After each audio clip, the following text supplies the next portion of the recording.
दोस्तों, ये कहानी एक सैनिक की है जो वियतनाम में युद्ध के लिए गया था।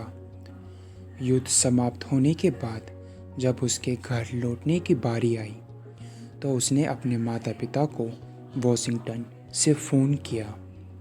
माँ और पिताजी, मैं घर आ रहा हूँ, लेकिन घर आने से पहले मुझे आपसे एक बात पूछनी है।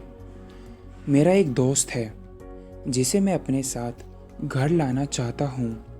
क्या मैं उसे ला सकता हूँ? बिल्कुल बेटा, ये भी कोई पूछने की बात है। हमें तुम्हारे दोस्त से मिलकर बहुत खुशी होगी, माता पिता ने जवाब दिया। लेकिन पहले एक बात आप लोग जान ले, सैनिक बोलता गया। युद्ध में वह बहुत बुरी तरह घायल हो गया था। उसने एक बारूदी सुरंग पर पैर रख दिया था और उसमें उसने अपना एक हाथ और एक पैर गंवा दिया है। उसके पास कोई जगह नहीं है जहां वो जा सके, इसलिए मैं उसे अपने साथ रहने के लिए लाना चाहता हूँ। उसकी यह बात सुनकर उसकी माँ बोली, बेटा, तुम्हारे दोस्त के बारे में जानकर हमें बहुत दुख हुआ। हो सकता है हम उसके लिए रहने के लिए कोई जगह तलाश कर सके। नहीं माँ, मैं चाहता हूँ कि वो हमारे साथ रहे। लेकिन बेटा, अब पिता ने कहा, तुम समझ नहीं रहे हो कि तुम क्या चाह रहे हो। इस तरह का अपाहिज व्यक्ति हमारे लिए कितना बड़ा बोझ होगा। हमारी अपनी ज़िंदगी है जीने के लिए और हम नहीं चाहते कि इस तरह की कोई भी परिस्थिति हमारी ज़िंदगी में दखल दे।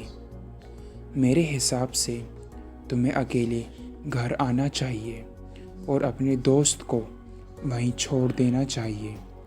वह अपनी ज़िंदगी जीने के लिए कोई ना कोई रास्ता निकाल ही लेगा। यह सुनकर उस सैनिक ने फ़ोन रख दिया। कुछ दिनों बाद उसके माता पिता को वॉशिंगटन पुलिस से एक संदेश मिला जिसमें उन्हें बताया गया कि उनके बेटे की एक बिल्डिंग से गिरकर मौत हो गई है। पुलिस के हिसाब से ये एक सुसाइड केस था।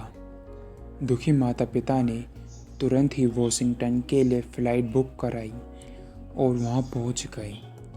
वहाँ उन्हें शहर के मुर्दाघर ले जाया गया ताकि वे अपने बेटे की पहचान कर सके। उन्होंने उसकी पहचान कर ली, किंतु ये देखकर उनकी कँपकँपी छूट गई कि उनके बेटे का बस एक हाथ और एक पैर था। दोस्तों, इस कहानी में जो माता पिता हैं वे हम में से बहुत से लोगों की तरह हैं जो अपनी सुविधाओं को सबसे अधिक महत्व देते हैं।